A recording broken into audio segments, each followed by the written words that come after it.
knowing that we have a system where we have skilled individuals who can help us understand what the most vulnerable members of society want to say has enabled us to listen to them and has enabled us to ensure that they have a voice, to ensure that no one is disenfranchised from our legal system.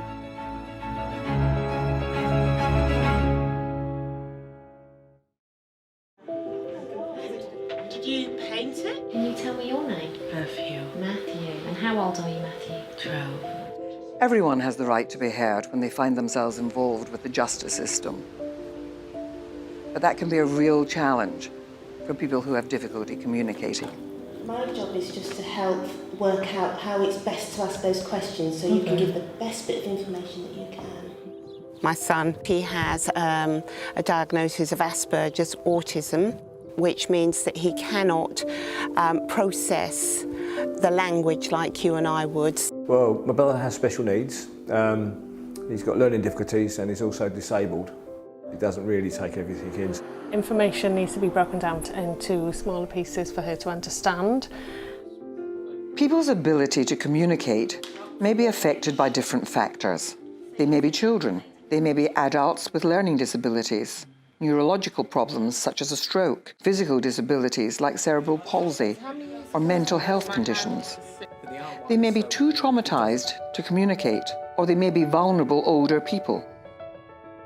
As a result, people can have difficulty expressing what they want to say, and their ability to give evidence as a witness may be compromised. Defendants may find it hard to understand the case against them, and it may be difficult for judges, advocates, and police officers to understand them. We are going through a sea change in the way children and vulnerable adults are questioned. Much of this is attributable to intermediaries, a small group of independent communication specialists. They've become a valued new profession since being introduced in 2004 as a special measure under the Youth Justice and Criminal Evidence Act of 1999. There may be some body parts coming around because it's some sort. Intermediaries come from a variety of professions such as speech and language therapy, psychology and psychiatric care, teaching and social work. They undertake further training to become intermediaries. I work with adolescents, and that's through up into adults, including older adults, and it's people who have a history of mental health issues or learning disability or learning difficulties, and often a mixture of all of these. So recently I worked with a young person with autistic spectrum disorder and learning difficulties and a traumatised young person. Assessing their communication needs developing a working relationship with her in conjunction with other supports that people around her, the police officer and the social worker. Without that, I don't think she would have got to court at all. I tend to work with children and vulnerable adults if they've got like an autistic spectrum disorder or learning difficulties or language disorder. I worked with a young man. He had a language disorder and a speech sounds disorder, and I know that he would not have been able to give his evidence because nobody could fully understand what he was saying. But because I could see the pattern of his speech sounds, when he was asked a question, I was able to say word for word what the vulnerable witness was saying. And I always obviously checked with him that I'd got it correct. And that made it possible for the jury to hear and understand his information. I work with children who've got age-related communication, which basically means that they are vulnerable because of their age. Water. Oh my goodness. But it would be usual for a child, particularly a primary school child or a preschool child, to have an intermediary because they would be vulnerable in terms of not being able to say to people in authority that they're having a difficulty with understanding or expressing themselves. I had a case of a 3-year-old, and this 3-year-old was obviously quite anxious and did not want to be separated from her mother. I sought agreement for the defence barrister to come out to the live link room and complete their cross-examination face-to-face, and that facilitated communication on both sides. The barrister was able to engage better with the child, and that enabled the child to give more complete and more coherent evidence. Mostly I work with deaf people who use sign language or have limited sign language. I work with deaf people with learning disabilities. I have to adapt to their signing skills, adapt to their communication, perhaps use some visual resources. One case that I worked on was a child who was a victim. He was profoundly deaf, had no sign language skills, but he'd been sexually abused by a family member. So communication with him was very, very difficult. So I had to work with him for a long time, building rapport, getting to understand his communication.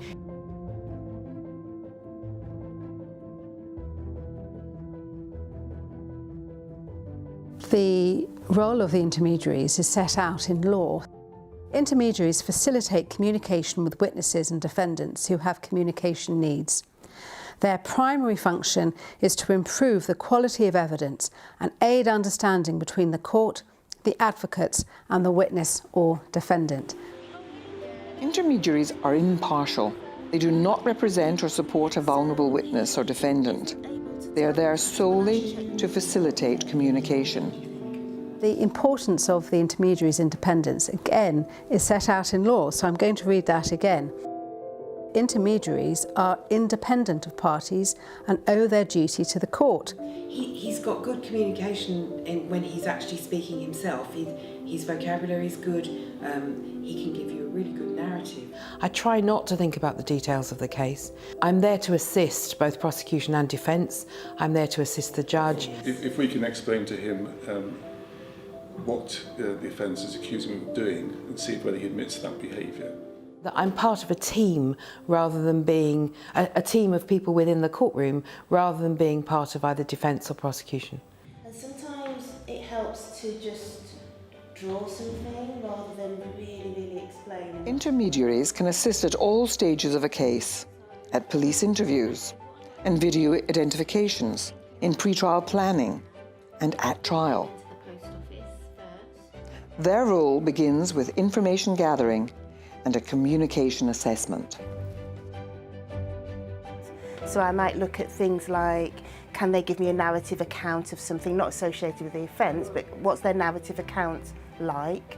What kind of questions do they understand? What depth of information can they give me once I've asked them a question? What their attention skills are like, which gives me an indication as to how long the interview process can go on for.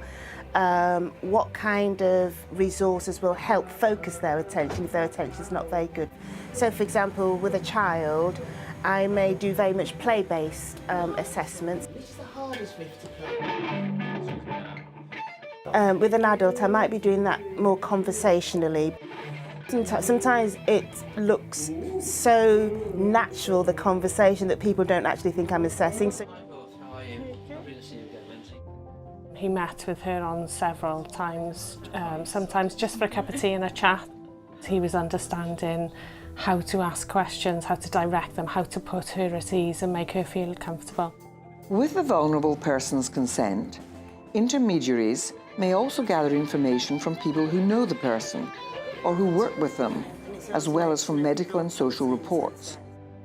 Intermediaries use a variety of aids to help vulnerable people communicate about subjects they find difficult, to manage their anxiety and stress, and to communicate non-verbally.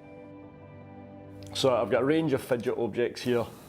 Kids who maybe have an ADHD diagnosis, but instead of having some sort of fidget object, helps the brain work across that and just helps them be settled and sit with the anxiety. I've also got my take a break card. Sometimes people, it can just reassure people to say, look, if you're struggling, you don't even need to speak, you can just point. A common one, very common for intermediaries, is body maps. Often if it's a sexual offence, it can be very difficult to talk about the specific parts of the body, and this allows people to point. Quite simple, but actually very, very effective and used often. One of the aids that I use is not very technological, simply a button that is made for the witness, and they can point to this in the police interview and then later a cross-examination at court to demonstrate that they're having trouble with one of the questions that's been put to them. What happened next? It can feel more discreet and less exposing to point to a button.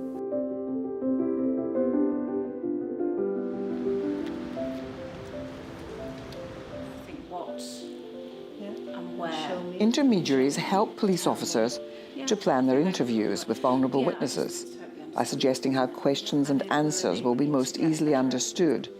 And they also facilitate communication during interviews. So what I want to do, I just want to make sure I've understood you and I've got it right in my head. This process is easier when interviewing officers are present when the intermediary conducts the communication assessment. Intermediaries may also assist communication when suspects are interviewed and during pre-trial conferences with lawyers and vulnerable defendants. What we're going to do now is we're just going to focus on the handbag. Yeah. So tell me as much as you can about the handbag. I've had a couple of cases where the victims have been non-verbal, haven't been able to communicate verbally at all, and I don't think we'd have got any account from them without an intermediary. In terms of, Being too leading? Oh, no. One that really sticks in my mind was a very vulnerable young man. He made a disclosure to his sister one day on a day out, which led them to come to police and report that he'd been the victim of an offence. When I met this gentleman, it was very, very clear that his communication style would not, he was not understanding everything that I was saying. I applied for an intermediary, and having that intermediary on board was hugely helpful to me because I could change my questioning, if you like, so that I knew he would totally understand what I was asking of him, and I would obtain obviously his best evidence, and where I did maybe ask a question that wasn't the best or framed the best way, then the intermediary was there to say to me, well, maybe we ought to try asking this way. If a case goes to trial, the intermediary will conduct a further communication assessment and provide a report to the court with advice and recommendations about questioning and other adjustments that are likely to enable effective participation. Judges discuss the recommendations and rule on them at ground rules hearings. These are required in all cases that involve an intermediary. The ground rules hearing is the opportunity for the intermediary to address the court about the special measures that need to be put in place to enable the best evidence to be elicited from the witness. So an effective ground rules hearing is one where questions are supplied in advance of that hearing to all parties, including the intermediary. And that allows the intermediary time to consider those questions and also to potentially offer some alternatives if the topic is appropriate, but the format of that questioning isn't. It's often through working quite collaboratively that we find a way of finding the words and the phrases and the tone to ensure that a complex issue is dealt with by a witness in a way that is perhaps challenging, but also fundamentally fair, a real and robust test, but that hasn't taken advantage of any of the vulnerabilities of that witness. It is helpful for the intermediary to attend a pre-trial court visit with the witness and to advise the witness service on the vulnerable person's particular requirements. At the visit, they will see the live link room where they may be giving their evidence. They'll get a tour of the courtroom, and they'll also meet with the witness service, who will be giving them that very valuable support on the day that they attend court. Going to a new place is very difficult. He took her to the courthouse to meet all of the staff and to see the room she was going to be interviewed in, so that she was aware of those surroundings. Court visits help the intermediary to assess which option for giving evidence best suits the witness. Because intermediaries have that connection with a defendant or a witness and understand their particular communication needs or vulnerabilities, they'll often be able to open my eyes to, well, hang on a moment, might this witness want to give evidence from a remote location? Might this defendant want to use the live link in court? So it's a very practical way of helping the particular witness give their best evidence. With the judge's permission, the intermediary will accompany the vulnerable person during the trial and flag up potential miscommunication, or if the person becomes tired or distressed. When it became difficult for my son in the court, we would take time out. She had got to know him so well that actually she understood when he needed a break, and it might have been 10 minutes after the last break, but that was when the break needed to come. Was very good at stepping in and saying, can you rephrase the question, she doesn't understand, or can you ask a different question? She was talking to him all the while to make sure that he understood exactly what was being said by the legal team. So otherwise he would have just sat there, he wouldn't have known what was going on. Intermediaries for vulnerable witnesses are available through the Witness Intermediary Scheme, run by the National Crime Agency for the Ministry of Justice. This scheme does not cover vulnerable defendants or parties in family proceedings, but judges may on occasion use their discretion to appoint an intermediary from outside the scheme in these circumstances. I would very much like to see that we had an absolute parity across the system for all vulnerable witnesses in court, and for that to include defendants.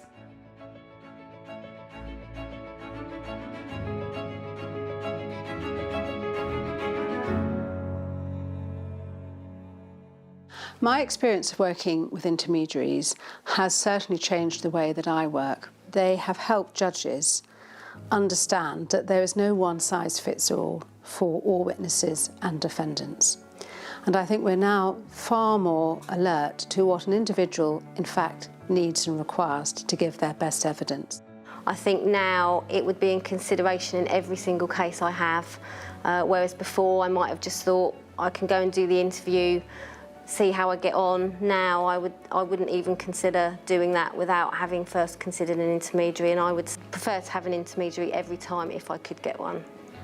Intermediaries on the ground with individual cases can properly guide and lead advocates to ensure that the witness can fully participate in the trial. If we didn't have an intermediary, what do you think? Just no. No, she wouldn't have wanted to go through the interview process. She wouldn't even contemplate going into the court. When you've got somebody like that who's really vulnerable, who doesn't really understand what's going on, I think it's vital that they have an intermediary. It gave my son the strength to find his own voice and be understood and be heard.